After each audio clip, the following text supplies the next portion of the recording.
Bueno, nosotros realmente el llamado al gobierno nacional es de que sea claro, responsable y contundente. En decir, ¿cómo va a reparar a las víctimas indígenas? ¿Cómo va a reparar a todas las víctimas en su generalidad? ¿Por qué? Nosotros hasta el momento no nos han dicho a las mesas departamentales qué presupuesto existe.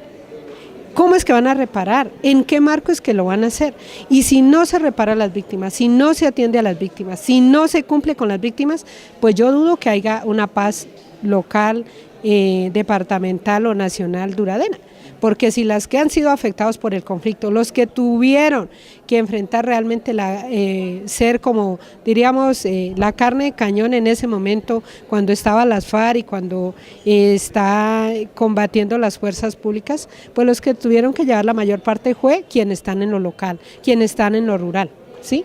Entonces nosotros queremos es que nos digan realmente, ¿van a reparar a las víctimas? ¿Cómo lo van a hacer y cuándo lo van a hacer? Queremos que le digan a la sociedad colombiana, hay tanto para reparar a las víctimas como se lo merecen. Ahora, ustedes han dicho que por ser víctimas y por las dinámicas propias del acuerdo de paz y todos los puntos que se firmaron, pues el discurso es que las víctimas deben ser el centro de atención. ¿Están siendo el centro de atención o notan que quizás hay mucho discurso pero poca acción? Yo creo que es más de discursos que hay diseñados para no decir la realidad que está pasando con el tema de víctimas. Vemos en los escenarios públicos que hay víctimas ya moldeadas para que digan lo que el gobierno quiere que se diga, pero las víctimas reales no hemos dicho la verdad. ¿Y por qué? Si ponemos un ejemplo, en los pueblos indígenas tienen firmado con el gobierno 1.200 acuerdos, entre las cuales está cómo se va a reparar a las víctimas indígenas. Y no hay implementación del 4633, no hay presupuestos claros, no hay políticas, no hay adecuaciones institucionales para dar respuesta a esta demanda. Y menos podemos hablar del resto de víctimas. ¿Cuál es la dificultad que hay? Porque pareciera ser que todos estos acuerdos se van enredando en la burocracia, en la tramitomanía, es muy lento el proceso. ¿Ustedes qué pueden percibir? Bueno, nosotros esperamos como víctimas que realmente los acuerdos de paz se vean reflejados en lo local y en la respuesta a la sociedad colombiana. Si eso no es así, yo veo riesgos y es que puedan tener otra utilización, la participación o el tema de víctimas, ¿sí? Por eso estamos exigiendo que haya claridad y que no se utilicen a las víctimas, por ejemplo, para temas electorales, ¿sí? Que respeten a las víctimas, que no las utilicen, ¿sí? Que realmente el Estado tiene una obligación con la reparación de las víctimas. Y queremos eso, que digan públicamente qué es lo que hay, cómo lo van a hacer y cuándo lo van a hacer. ¿Cuál entonces sería la propuesta de ustedes para que se cumpla eso? O sea, ¿qué visión tienen ustedes para que eso sea real? Pues mire, realmente nosotros queremos que el Estado colombiano diga qué presupuesto tiene en la nación, en cuántos años lo va a hacer, ¿sí? Y cómo es que va a reparar realmente. Si va a ser como plantean realmente las víctimas o va a ser como el gobierno piensa que se deben reparar. ¿Sí? Porque las víctimas necesitan que se las respete, que se les respete la dignidad, pero que las víctimas sean actores importantes para la construcción de paz, ¿sí? Digamos que entonces, que los empoderen a ustedes en los espacios de decisión. Más que empoderar, por ejemplo, en el tema indígena queremos la implementación como está planteado el 4633 y en el tema de la edad extra que se cumpla la 1448. ¿Sí? Eso es lo que estamos pidiendo, no estamos pidiendo nada del otro mundo, sino que realmente se invierta en la reparación integral a las víctimas y no se haga otras cosas, se dilate, sino que realmente se haga la reparación.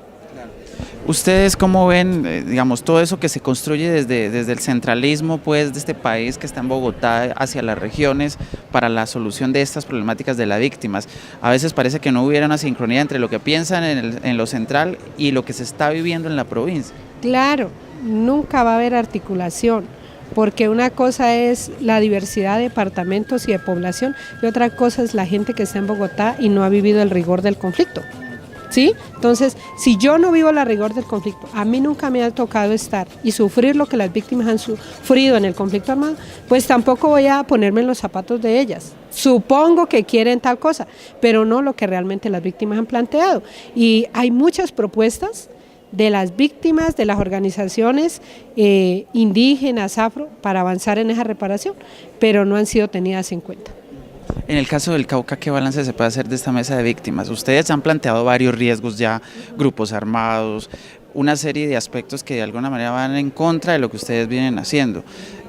¿Cómo avanzan ustedes en esa consolidación de la mesa de víctimas y el trabajo que vienen desarrollando? Bueno, primero es que esta mesa es muy diversa y lo que nos hemos planteado es unidad de criterios. Vamos en defensa de las víctimas, no en cosas personales ni en posturas políticas individuales, sino que sea de manera colectiva y que realmente defendamos la dignidad de las víctimas. ¿Sí? ¿Y eso qué implica? Es que se escucha a las víctimas, se aplique lo que hay para las víctimas y lo que haya llegue a las víctimas. ¿Y está llegando? Hasta el momento no podemos decirte, por ejemplo, un porcentaje, porque es que no sabemos realmente qué ha pasado con las víctimas en el departamento del Cauca. ¿A quién han indemnizado? ¿Cómo lo han indemnizado? ¿Cómo lo han reparado? Ese informe está pendiente lo hemos pedido desde la mesa a la Procuraduría. Que nos digan en términos de avances de la implementación de la 1448, ¿cómo va? En el término de la implementación de los decretos técnicos, ¿cómo van? Hasta ahora no tenemos ese reporte oficial. Ahora, ustedes están haciendo un recorrido por el departamento del Cauca y han dicho muy claramente hoy que hay grupos armados que hacen presencia, que hay disidencia de los grupos guerrilleros, otros grupos que no se sabe qué hay.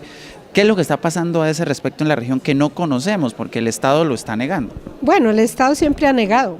Yo creo que hay que recordar que en la presidencia de Uribe Vélez dijo que aquí no había conflicto interno, para después terminar diciendo que sí, y para después terminar con 9 millones de víctimas. ¿Sí? Aún no hay registrada todas las víctimas, entonces no sabemos realmente cuál va a ser el número de afectación. Pero que si hay presencia de grupos armados, sí hay. Hay disidencias de las FARC, confirmado. Hay bandas extorsivas, hay presencia de minería ilegal, hay presencia de gente que está muy interesada en desarmonizar el tema de narcotráfico, está la presencia paramilitares, hay muchos grupos, que sí hay, lo que pasa es que no se quiere reconocer porque parece ser que eso afecta reconocer que hay un problema en la implementación o en los acuerdos de paz, ¿sí? Entonces, pues siempre lo han negado y lo van a seguir negando, pero nosotros seguimos confirmando que existe. Y hemos pedido que se nos rinda un informe desde la Fiscalía, quién es que amenaza, quién asesina y quién ha hecho el tema sistemático contra los defensores de derechos humanos.